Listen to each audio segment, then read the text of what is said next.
Training પ્રોગ્રામમાં હું આપ સૌનું હાર્દિક સ્વાગત કરું છું।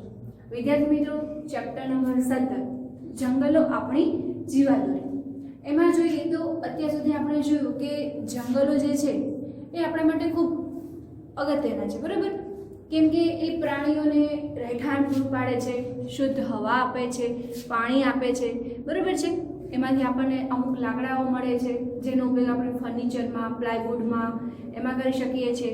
જંગલના લાકડાનો ઉપયોગ આપણે લોકો પેપર, દિવાસળી, ખોખા વગેરે બનાવવામાં કરીએ છીએ, બરાબર છે?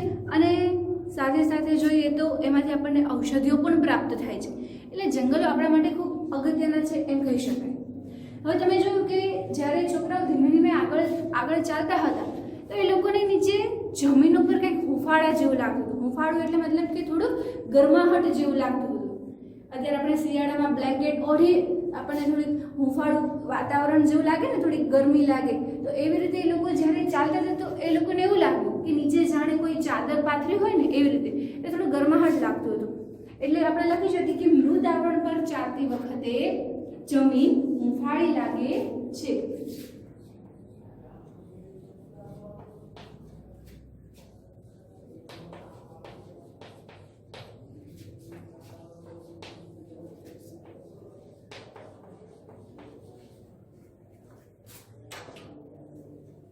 ચાલતી વખતે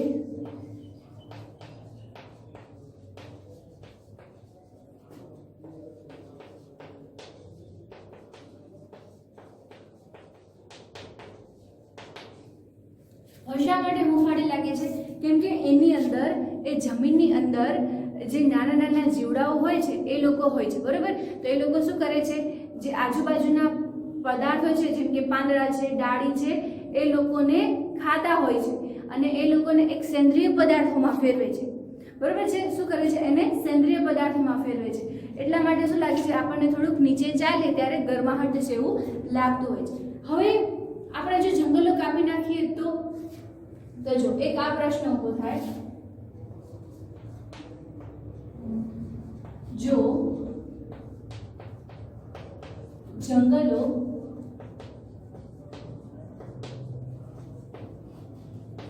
કાપી નાખીએ તો, બરાબર? જો જંગલો કાપી નાખીએ તો હવે આપણને ખબર છે કે આપણને આજુબાજુના વાતાવરણમાં, આજુબાજુની જગ્યાએ આપણને 3 પ્રકારના પ્રાણીઓ જોવા મળે છે। એક તો સ્વયંપોષી એટલે કે જે પોતાનું પોષણ જાતે મેળવે છે, બીજું પરપોષી કે જે ખોરાક માટે બીજા અન્ય ઉપર આધાર રાખે છે, અને ત્રીજું છે મૃતોપજીવી, બરાબર છે? એટલે આપણને કેટલા પ્રકારના જોવા મળે છે? એક તો સ્વયંપોષી, પછી છે પરપોષી અને પછી છે મૃતોપજીવી, બરાબર? આપણને આટલા પ્રકારના પ્રાણીઓ જોવા મળતા હોય છે। હવે સ્વયંપોષીમાં કોનો સમાવેશ થાય? તો જે પોતાનો ખોરાક જાતે મેળવે છે, જે પોતે જાતે પોષણ મેળવે છે, એમનો સમાવેશ થાય। તો એમાં કોણ આવી શકે? વૃક્ષો આવી શકે, કેમ કે વનસ્પતિ જે છે એ પોતાનો ખોરાક જાતે મેળવે છે। પરપોષી એટલે કે પ્રાણીઓ, અને બીજું કોણ આવશે? મનુષ્ય, બરાબર છે? એ પરપોષી એટલે કે એ ખોરાકનો આધાર કોના ઉપર રાખે? કાં તો પ્રાણી ઉપર રાખશે અથવા તો વનસ્પતિ ઉપર રાખે, બરાબર? જે પોતાના ખોરાકનો આધાર પ્રાણીઓ ઉપર અથવા તો વનસ્પતિ એટલે કે અન્ય ઉપર રાખે છે એ લોકોને શું કહેવાય? પરપોષી કહેવાશે, બરાબર છે? તો આપણે જોઈએ તો એમાં પ્રાણી અને મનુષ્ય 2 પ્રકારના જોવા મળતા હોય છે। અથવા તો એમ લખવું તેમ લખી શકાય કે જો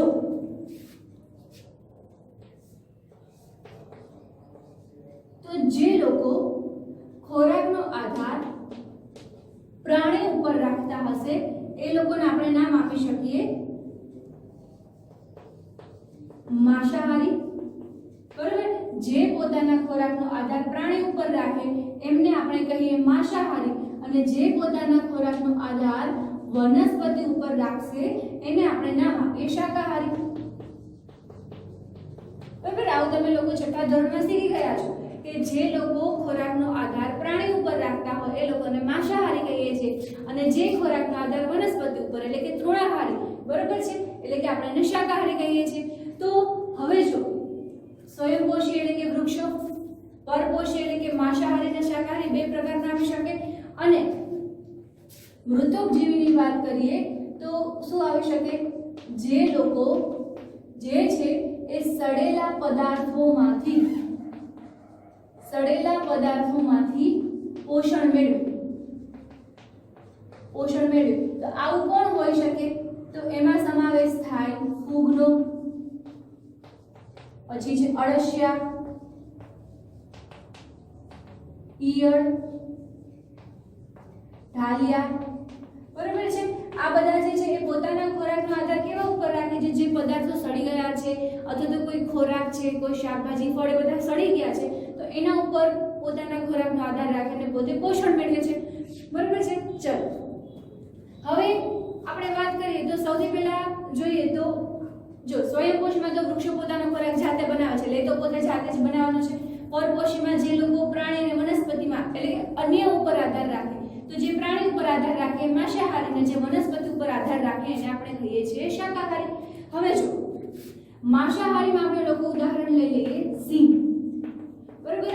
ઉદાહરણ તરીકે સિંહ છે તો સિંહ એ કેવા પ્રકારના પ્રાણીઓ ખાય છે?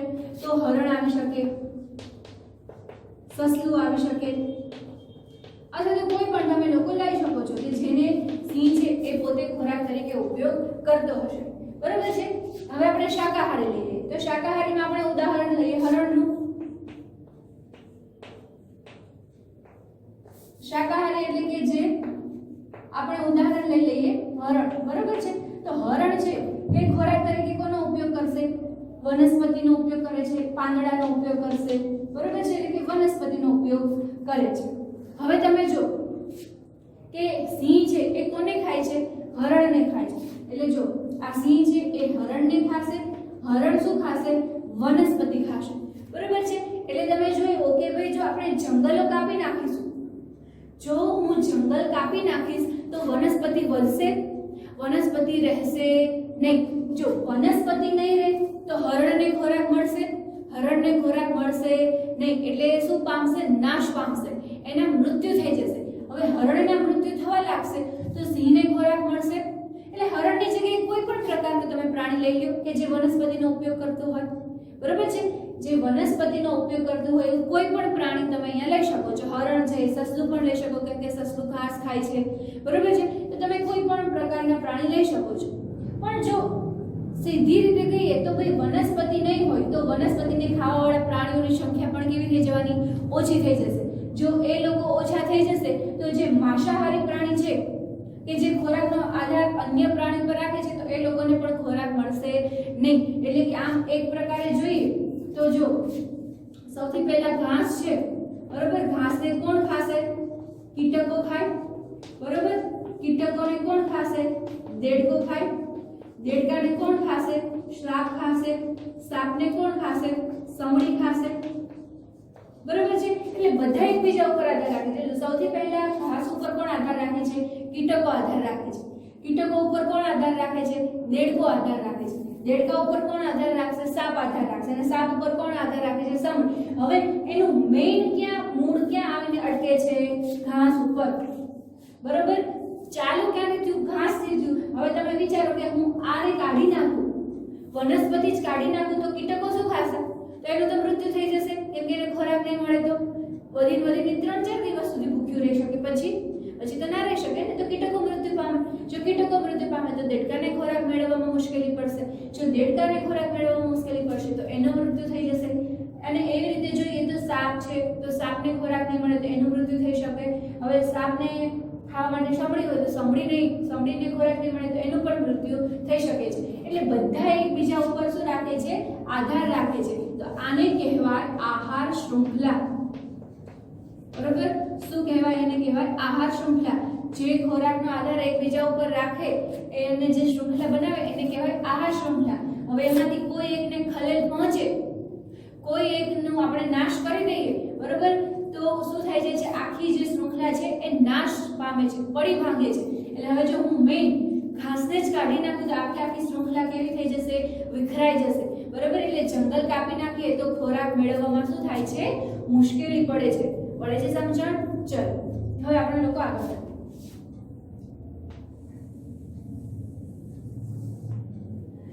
આપણે લોકોએ વાત કરી કે ભાઈ જે મૃતોપજીવી છે એ સડેલા પદાર્થોમાંથી પોષણ મેળવે છે. તો કેવા સડેલા પદાર્થો? હવે તમે વિચારો કે ભાઈ જંગલ છે એટલે અહીંયા પાંદડા તો પડવાના, નીચે ડાળીઓ પડશે.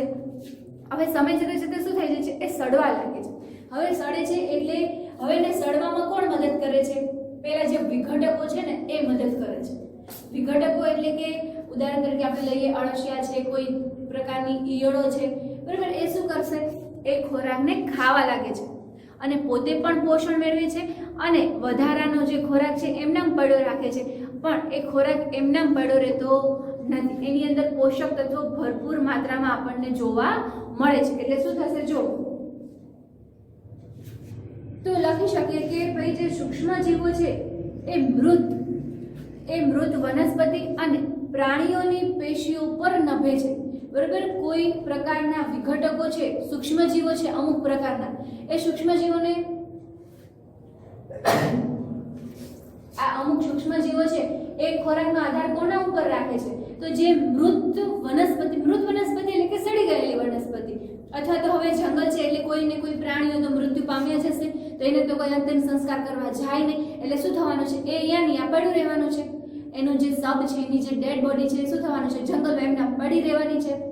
કોઈ પ્રાણી છે, ઉદાહરણ તરીકે લઈ લે, બે સિંહ છે, એને હરણને ખાધું, બરાબર છે, પણ હરણ તો થોડુંક તો બચ્યું હશે, બરાબર, આમ મરી ગયેલું હશે, પણ એ એમને અહીંયા પડ્યું રહેવાનું છે. તો એ કેવું હશે? પ્રાણીઓની પેશી બહાર નીકળી ગઈ હશે બધી, બરાબર છે. પછી અમુક વનસ્પતિ છે એ સડી ગઈ હશે. તો આ બધામાંથી અમુક સૂક્ષ્મ જીવો પોષણ મેળવે છે, એના ઉપર આધાર રાખે છે અને એમાંથી એક કાળા કલરના સેન્દ્રિય પદાર્થો બનાવે છે, બરોબર. અને શું ફેરવે છે? એને સેન્દ્રિય પદાર્થોમાં ફેરવી નાખે છે. આપણે લોકો અગાઉ જોઈ ગયા છે, પહેલા શું કરતા હતા? બધો કચરોને આપણે ખાડા ખોદીને એની અંદર મૂકતા હતા અને થોડા સમય પછી આપણે જોઈએ તો એમાં આપણને થોડીક વાસ આવવા લાગતી હતી, પછી બરોબર છે કાળા કલરનું બધું દેખાતું હતું. એનો ઉપયોગ આપણે શેમાં કરતા હતા? ખાતરમાં કરતા હતા, વનસ્પતિ ઉગાડવા માટે કરતા હતા. તો બસ અહીંયા એવું જ થાય છે. વૃક્ષની ડાળી ને પાંદડા બધા નીચે પડી જશે એટલે ધીમે ધીમે સડવા લાગશે. બીજું, કોઈને કોઈ પ્રાણીઓ તો મૃત્યુ પામેલા જશે. તો એ બધામાંથી અમુક સૂક્ષ્મ જીવો શું કરે છે? પોતે પોષણ મેળવે છે અને એને સેન્દ્રિય પદાર્થોમાં ફેરવે છે, બરોબર છે. તો આપણે લોકો લખી શકીએ કે અમુક સૂક્ષ્મ જીવો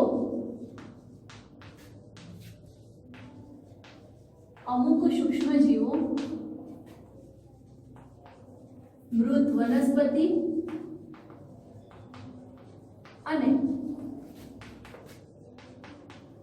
પ્રાણીઓની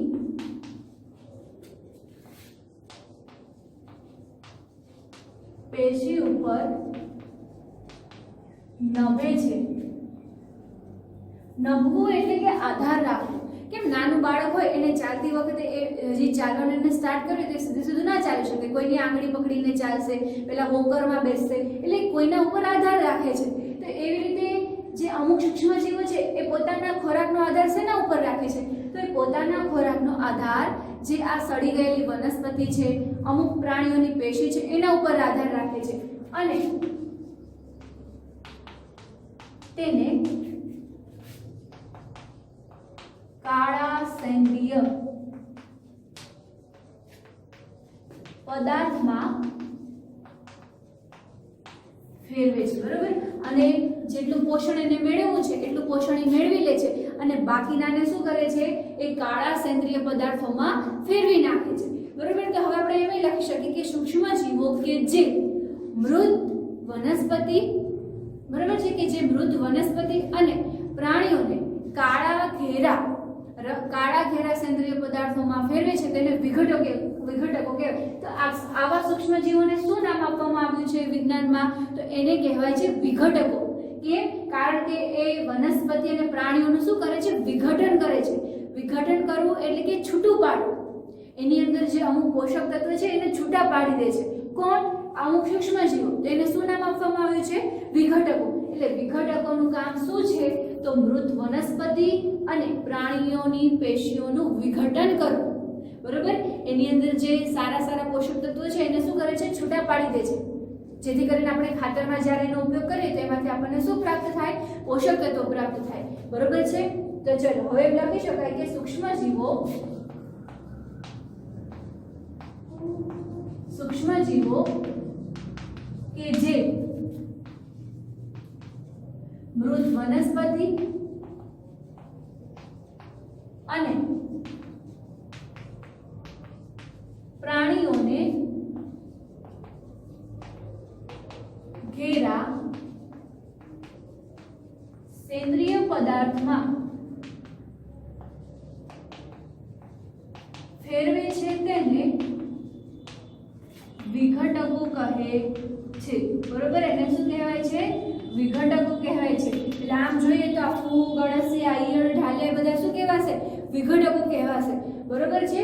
ચલો, અહીંયા ઉપર આપણે એમ લખ્યું હતું કે આ કોના ઉપર આધાર રાખે છે? તો વનસ્પતિ અને પ્રાણીઓ ઉપર આધાર રાખે છે. અને શેમાં ફેરવે છે? તો એને કાળા સેન્દ્રિય પદાર્થોમાં ફેરવે છે. અને ત્યારબાદ આપણે જોયું કે આવા સૂક્ષ્મજીવોને શું નામ આપવું? એકલા સૂક્ષ્મજીવોને સારું ના લાગે તો એને આપણે શું નામ આપીએ છીએ? વિઘટકો, એવું નામ આપીએ છીએ. ચલો, હવે તમે કોઈ જગ્યાએ જાઓ છો અને ખાડો ખોદો છો તો તમને આવું કાળા કાળા કલરનો સેન્દ્રિય પદાર્થ દેખાય છે. બરાબર, તમે લોકો જંગલમાં ગયા ને તમે અહીંયા ખાડો ખોદો છો અથવા તો તમને ત્યાં જોવા મળે છે કે ભાઈ આવું કાળા કલરના અમુક સેન્દ્રિય પદાર્થો મને જોવા મળ્યા. બરાબર છે. તો એનો મતલબ શું? કે ત્યાં શું હાજર હશે? પોષક તત્વો. કેમ? કારણ કે મેં તમને પહેલા જ કીધું છે કે આ સેન્દ્રિય પદાર્થોની અંદર પોષક તત્વો ભરપૂર માત્રામાં હોય છે. બરોબર છે. તેથી જ જંગલોમાં વૃક્ષો ઉગી નીકળે છે ને, તો આપણે ક્યાં ત્યાં ખાતર આપવા જઈએ છીએ? નથી જતા ને. ત્યાં આપણે પાણી આપવા જઈએ છીએ? નથી જતા. પાણી તો ચલો એને વરસાદ સ્વરૂપે મળી જશે, સૂર્યપ્રકાશ મળી જશે, પણ ખાતરનું શું? આપણે તો ખાતર નાખતા નથી, છતાંય ત્યાં જંગલોમાં સારા એવા વૃક્ષો ઉગે છે. તો એનું કારણ શું છે? આ સેન્દ્રિય પદાર્થો. બરોબર, કારણ કે સેન્દ્રિય પદાર્થો છે એ પોષક તત્વોથી ભરપૂર હોય છે. જ્યારે પહેલાના સમયમાં કોઈ ખાતરની વ્યવસ્થા નહોતી. બરોબર છે. હજી આપણું વિજ્ઞાન જે છે એટલું આગળ નહોતું વધ્યું કે ખાતર બનાવી શકે. ત્યારે લોકો કેવી રીતે વનસ્પતિને પોષણ પૂરું પાડતા હતા? તો આવી રીતે જ પૂરું પાડતા હતા, સેન્દ્રિય પદાર્થો દ્વારા. એની અંદર અળસિયા નાખી દેશે. આપણે વર્મી કમ્પોસ્ટિંગ જોયું હતું ને? હા, બસ એ જ. બરોબર. તો એને મતલબ તમને ક્યાંય સેન્દ્રિય પદાર્થ દેખાય છે, એનો મતલબ શું? કે ત્યાં શું હાજર હોવાના પોષક તત્વો હાજર હશે. તો જો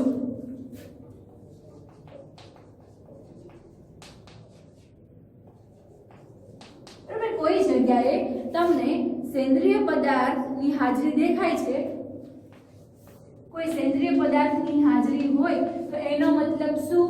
કે એની અંદર શું હાજર હશે? પોષક તત્વો. પોષક તત્વો ભરપૂર માત્રામાં હશે.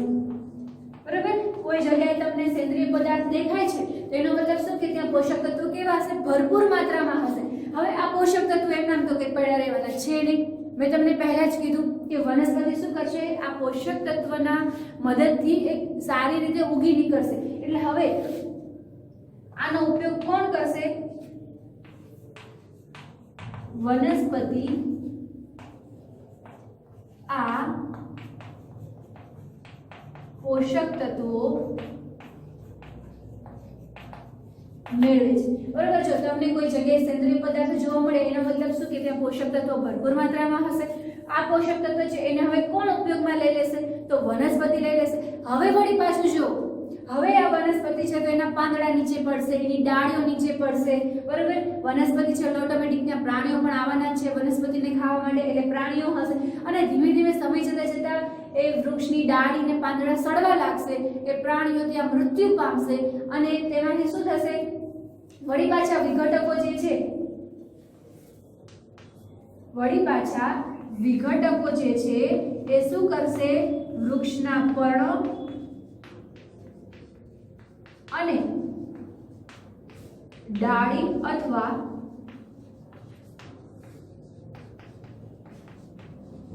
પ્રાણીઓનું વિઘટન કરશે. બરોબર. એટલે હવે જો શું થશે? વનસ્પતિ ઉગી નીકળી એટલે એના પર્ણ છે, એના પાંદડા છે, ડાળીઓ છે, એ બધું પણ આવશે. એ આવશે એટલે ધીમે ધીમે વિઘટકો શું કરશે? એનું વિઘટન કરશે ને વિઘટન કરીને વળી પાછું સેન્દ્રિય પદાર્થ બનાવશે. સેન્દ્રિય પદાર્થ છે એટલે વળી પાછા પોષક તત્વો આવશે. તો વળી પાછી વનસ્પતિનો ઉપયોગ કરશે. તો વળી પાછા વનસ્પતિનું વિઘટન કરીને વિઘટકો સેન્દ્રિય પદાર્થમાં ફેરવશે. એનો મતલબ શું થશે?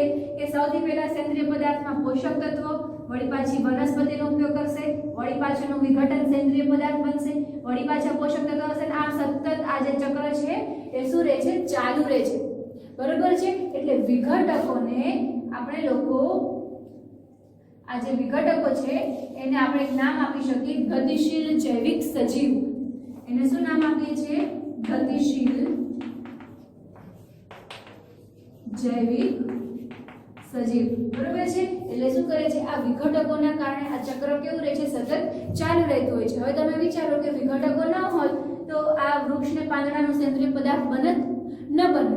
જો આ ન બને તો પોષક તત્વો આપણને જંગલમાં જોવા મળે ના મળે, અને આ ન જોવા મળે તો વળી પાછી કોઈ વનસ્પતિ ઉગે નહીં. બરોબર છે. અને આમ આ જે ક્રિયા છે એ સતત ચાલુ રહેતી હોય છે. એટલે જંગલમાં આપણે વારે ઘડીએ આપણે જંગલમાં કોઈ ખાતર નાખવાની જરૂર રહેતી નથી, કેમ કે આ ચક્ર કેવું રહેવાનું છે? સતત ચાલુ રહેવાનું છે. બરોબર છે. હવે એમ થાય કે ચલો આપણે એ વાત તો કરી કે ભાઈ જંગલમાં આ ચક્ર સતત ચાલુ રહેતું હોય છે. બરોબર છે. પરંતુ જંગલમાં વૃક્ષો ને વનસ્પતિઓ ને પ્રાણીઓ જે હશે, બરોબર છે, તો એ લોકો જ્યારે મૃત્યુ પામે ત્યારે શું થશે? આપણે જોઈએ કે ચલો તમને આવું પૂછાઈ શકે, તમને આવી રીતે પૂછાઈ શકે કે જંગલોમાં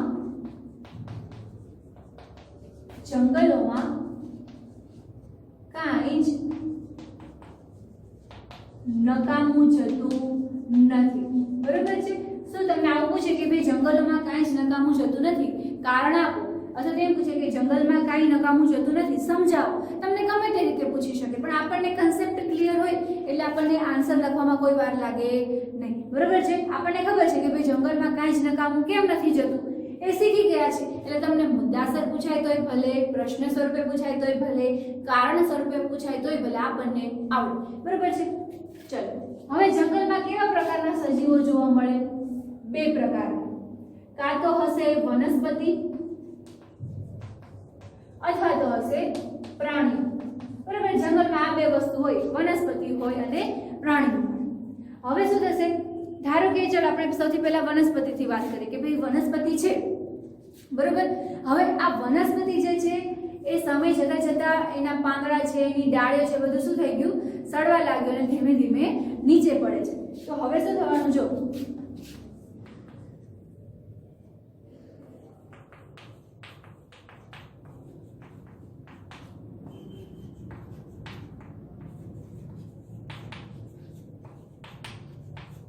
ચલો હવે વનસ્પતિ છે એ ધીમે ધીમે અમુક હવે સમય જતા જતા શું થવાનું? એના પાંદડા જો ખરી જશે તો નીચે પડશે, પછી એની અમુક ડાળી છે નીચે પડશે. તો શું થવાનું અહીંયા કે આમાં વિઘટકો શું કરશે? એને સેન્દ્રિય પદાર્થમાં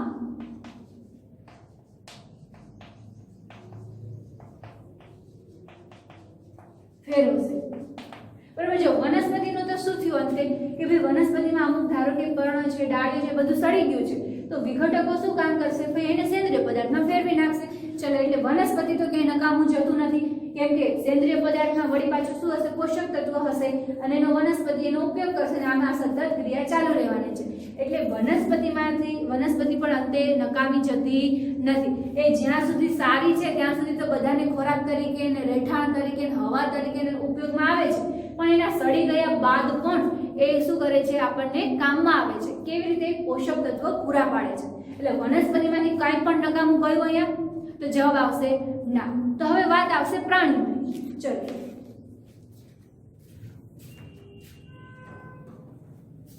હવે આપણે વાત કરીએ કે ભાઈ ચાલો ભાઈ કોઈ પ્રાણી છે એ મૃત્યુ પામ્યા છે. બરોબર. એટલે કે અહીંયા આપણે લખીશું મૃત પ્રાણી.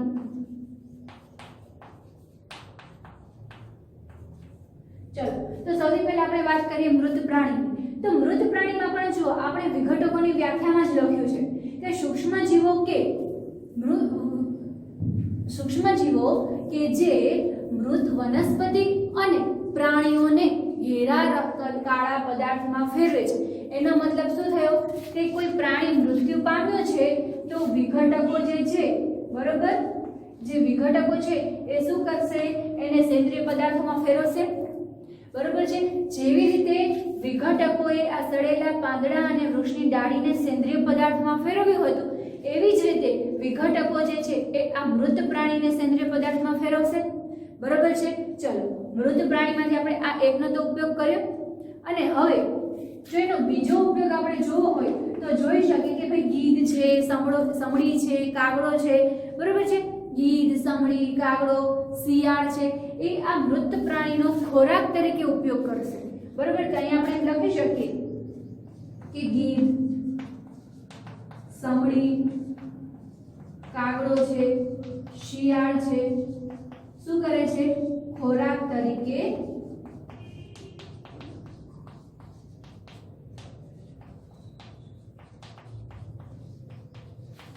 બરોબર છે. જો શું થવાનું કે કોઈ પ્રાણી છે એ મૃત્યુ પામ્યું છે, તો સૌથી પહેલા એ ગીધ, સમડી, કાગડો, શિયાળ શું કરે છે? એનો ખોરાક તરીકે ઉપયોગ કરે છે. પણ અહીંયા ધારો કે કોઈ પ્રાણી મૃત્યુ પામ્યું છે, ત્યાં હવે ગીધ ને સમડી ને કાગડો કોઈ પ્રાણી હજી આવ્યા નથી, તો ધીમે ધીમે શું થવા લાગશે? આ જે પ્રાણી છે મરેલું એ સડવા લાગશે, અને સડવા લાગશે એટલે વિઘટકો શું કરશે? એને સેન્દ્રિય પદાર્થોમાં ફેરવી નાખશે. એટલે મૃત પ્રાણી પણ નકામું જતું નથી. જો આ ગીધ, સમડી, કાગડો કોઈ ખાશે નહીં અને એ એમનામ ત્યાં પડ્યું રહેવાનું છે, પડ્યું રહેશે પણ છતાં પણ શું થશે? ધીમે ધીમે સડવા લાગશે, અને સળિયા બાદ આ વિઘટકો શું કરે છે? એને સેન્દ્રિય પદાર્થોમાં ફેરવી નાખશે. અને વળી પાછો એનો ઉપયોગ તો છે જ સેન્દ્રિય પદાર્થોનો કે પોષક તત્વોથી ભરપૂર હોય છે, તો વળી પાછી વનસ્પતિનો ઉપયોગ કરે છે, અને આમ આ ક્રિયા સતત ચાલુ રહે છે. એટલે જેવી રીતે વનસ્પતિ અંતે સેન્દ્રિય પદાર્થોમાં ફરીને પોષક તત્વો પૂરા પાડે છે, તેવી જ રીતે મૃત પ્રાણી બે રીતે ઉપયોગમાં આવે છે. એક તો આ બધા પ્રાણીઓ માટે ખોરાક પૂરો પાડે છે, અથવા તો એ વિઘટકો દ્વારા વિઘટન પામીને સેન્દ્રિય પદાર્થોમાં ફેરવાઈ જશે. બરોબર છે. સેન્દ્રિય પદાર્થોમાં ફેરવાઈ જશે અને વળી પાછું શું થશે? એ આપણને પોષક તત્વ સ્વરૂપે મદદરૂપ થશે. એટલે આમ જોઈએ તો જંગલોમાં કાંઈ પણ નકામું જતું નથી. જ્યાં સુધી એ જીવતા હોય છે ત્યાં સુધી તો આપણને મદદ કરે જ છે, પણ મરી ગયા બાદ એ મૃત્યુ પામ્યા બાદ પણ શું કરે છે? આપણને મદદ કરે છે. એટલે જંગલમાં જોઈએ તો કાંઈ પણ વસ્તુ, હવે તમે વિચારો કે આવું ના થતું હોત તો, મૃત પ્રાણી એમનામ પડ્યા રહેતા હોત તો જંગલમાં વિચારો કેટલી બધી ડેડ બોડી થઈ જાય પ્રાણીઓની. પણ શું થાય છે? કાં તો વિઘટકો એને સેન્દ્રિય પદાર્થોમાં ફેરવે છે, કાં તો આ બધા પ્રાણીઓ એનો ખોરાક તરીકે ઉપયોગ કરે છે. એટલા માટે જંગલમાં કાંઈ જ નકામું જતું નથી. બરોબર છે. તો જો સૌથી પહેલા આપણે ક્યાંથી સ્ટાર્ટ કર્યું હતું કે આપણે મૃત આવરણ પર કોઈ ચાલીએ છીએ, અને હવે જો આ સેન્દ્રિય પદાર્થો હોવાના કારણે આપણને કેવું લાગે છે? થોડીક હૂંફાળી જમીન લાગે છે. બરોબર છે. હવે જો જંગલોને કાપી નાખીએ તો તેમાં આપણે જોયું હતું કે સ્વયંપોષી હોય, પરપોષી હોય, મૃતોપજીવી હોય. સ્વયંપોષી એટલે વૃક્ષો છે, પરપોષીમાં બે પ્રકારના હોઈ શકે. એક તો જે પ્રાણી ઉપર આધાર રાખે માંસાહારી, અને વનસ્પતિ ઉપર આધાર રાખે તે શાકાહારી. બરોબર. માંસાહારીમાં ઉદાહરણ લીધું હતું કે સિંહ છે એ હરણનો ઉપયોગ કરે. બીજા કોઈ પણ પ્રાણી હોઈ શકે, પણ આપણે ઉદાહરણ તો કોઈ માત્ર એકનું જ લઈ શકાય. શાકાહારી છે એ એમાં ઉદાહરણ આપણે લીધું હરણ. તો હરણ શું ખાશે? વનસ્પતિ ખાશે. એટલે હરણ છે એને કોણ ખાય છે? સિંહ ખાય છે. તો જોઈએ તો ભાઈ આ ઘાસ છે એને ખાવાવાળું કોણ? કીટક. કીટકને ખાવાવાળા દેડકા. દેડકાને ખાવાવાળા સાપ. સાપને ખાવાવાળા સમડી. હવે આપણે લોકો જંગલ જ કાપી નાખીશું તો આ કીટકો અને હરણ ને બધા શું ખાશે? તો એ કંઈ નહીં ખાઈ શકે, તો એ તો મૃત્યુ પામવાના છે. અને મૃત્યુ પામશે તો માંસાહારીઓને પણ જમવાનું મળશે નહીં, એટલે કે ખોરાક પ્રાપ્ત થશે નહીં. બરોબર છે.